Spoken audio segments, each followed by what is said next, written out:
அன்பு நண்பர்களுக்கு வணக்கம். மீண்டும் உங்களை சந்திப்பதில் மிக்க மகிழ்ச்சி. இது தடம் யூடியூப் சேனல். தடம் பார்த்து நடப்பவன் மனிதன், தடம் பதிப்பவன் மாமனிதன்.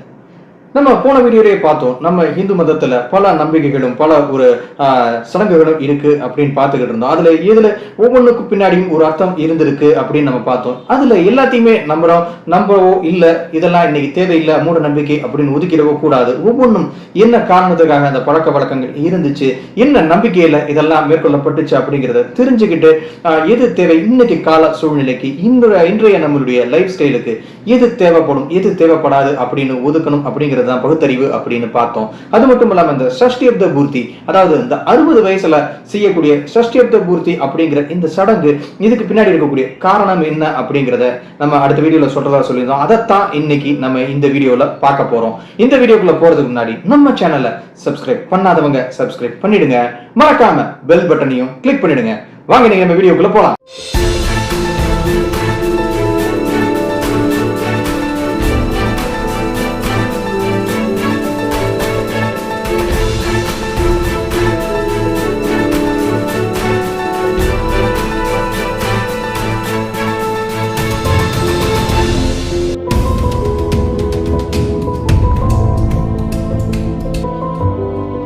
ஒரு மனிதன் தன்னுடைய 60வது பிறந்த நாளை கொண்டாடுறது தான் இந்த ஷஷ்டியப்த பூர்த்தி அப்படின்னு சொல்றோம். அதாவது இந்த 60வது பிறந்த நாள் அப்படின்னு சொல்லும் போது அந்த மனிதன் ஒரு திருமணம் செஞ்சுக்கிட்டு தன் குழந்தைகளோட இருக்கக்கூடிய மனிதர்கள் தான் இதை கொண்டாடுறதா சொல்லியிருக்காங்க. ஏன் இதை 60 வயசுல கொண்டாடணும் அப்படிங்கிறது முதல் விஷயம்.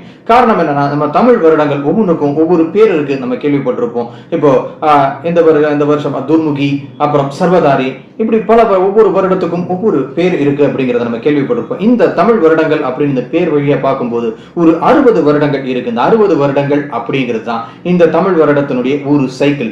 இப்போ இந்த மனிதர் பிறந்த வருடம் அடுத்து 60 வருஷம் கழிச்சு தான் வரும். அதாவது மறுபடியும் அந்த வருடம் வரும்போது, இவர் பிறந்த வருடம் திருப்பி வரும்போது அவருடைய 60வது வயசுல தான் அது வரும். அதனால இந்த தமிழ் வருட கணக்குப்படி ஒரு சைக்கிள இந்த மனிதர் வாழ்ந்து முடிச்சுட்டாரு அப்படிங்கிறத நோட் பண்றதுக்கு தான் இந்த 60வது பிறந்த நாள் கொண்டாடப்படுது.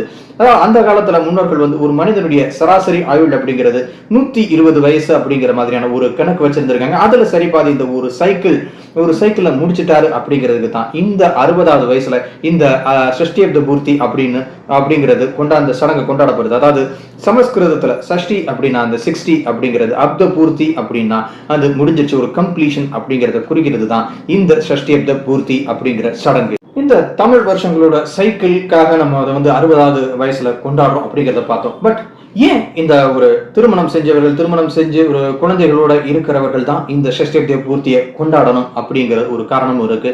அதுக்கு பின்னாடியும் ஒரு லாஜிக்கலான காரணம் இருக்குங்க. இந்து மதப்படி நம்மளுடைய லைஃபை 4 ஸ்டேஜஸா பிரிச்சிருக்காங்க.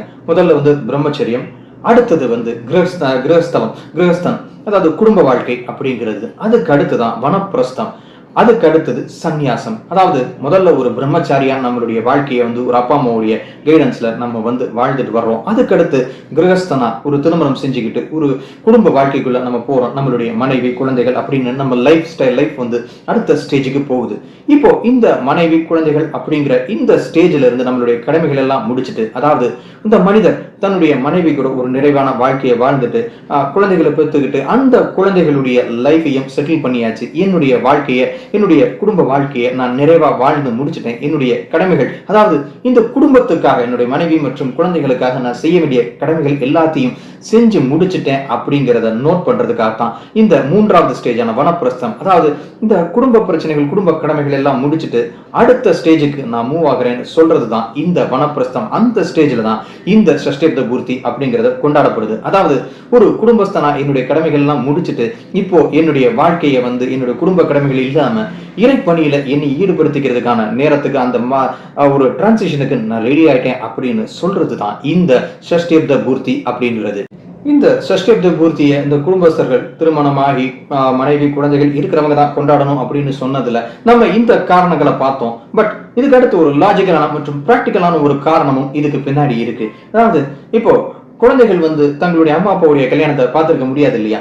அதனால இந்த குழந்தைகளுக்கு தங்களுடைய அம்மாவுக்கும் அப்பாவுக்கும் மறுபடியும் ஒரு திருமணத்தை நடத்தி வைக்கிறதுக்கான ஒரு வாய்ப்பாக இருக்கிறது தான் இந்த ஷஷ்டியப்த பூர்த்தி. அதாவது நம்மளுடைய லைஃப் நமக்கு ஒரு நல்ல லைஃப் அமைச்சு கொடுத்து நம்மளை நல்லா பார்த்துக்கிட்டு நமக்கு சரியான பாதையில கைட் பண்ண அம்மாவுக்கும் அப்பாவுக்கும் ஒரு திருமணத்தை செஞ்சு பார்க்கறது, அவங்களுக்கு ஒரு சடங்கை செய்யறது அப்படிங்கிறது தான் அந்த பந்தம். அந்த தாய் தந்தைக்குமான அந்த பந்தத்தை, அந்த தாய் தந்தை மற்றும் குழந்தைகளுக்கான பந்தத்தை ஸ்ட்ராங் பண்றதுக்காக இந்த குழந்தைகள் தங்களுடைய அப்பா அம்மா மேல இருக்கிற அந்த பாசத்தையும் அந்த பக்தியையும் காட்டுறதுக்கான ஒரு வாய்ப்பு தான் இந்த ஷஷ்டியப்த பூர்த்தி. சின்ன வயசுல தங்களுடைய அம்மா அப்பாவுடைய கல்யாணத்தை பார்க்காதவங்க தங்களுடைய அம்மா அப்பாவுக்கு அவங்க விவரம் தெரிஞ்ச வயசுல கல்யாணத்தை செஞ்சு வச்சு அவங்களுடைய கடமைகள் அந்த அப்பா அம்மாவுக்கு அவங்க செய்ய வேண்டிய கடமையா செய்யறது தான் இந்த ஷஷ்டியப்த பூர்த்தி. இதுக்கு பின்னாடி இப்படியும் ஒரு லாஜிக்கலான ரீசனும் இருக்கு.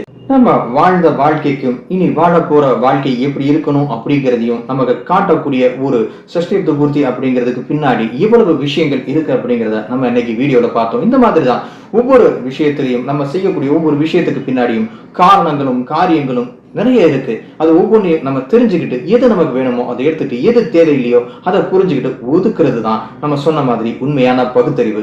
இந்த வீடியோ உங்க எல்லாத்துக்கும் பிடிச்சிருக்கும்னு நினைக்கிறேன். இந்த பதிவை பற்றி உங்களுடைய கருத்துக்களை கமெண்ட் பண்ணுங்க. இந்த வீடியோ உங்களுக்கு பிடிச்சிருந்தா லைக் பண்ணுங்க, ஷேர் பண்ணுங்க, மறக்காம நம்ம சேனலை சப்ஸ்கிரைப் பண்ணிடுங்க. மீண்டும் இது போன்ற சுவையான ஒரு பதிவில் உங்களை சந்திக்கிறேன். அதுவரை உங்களிடமிருந்து விடைபெறுகிறேன். நன்றி, வணக்கம், தடம் பதிப்போம்.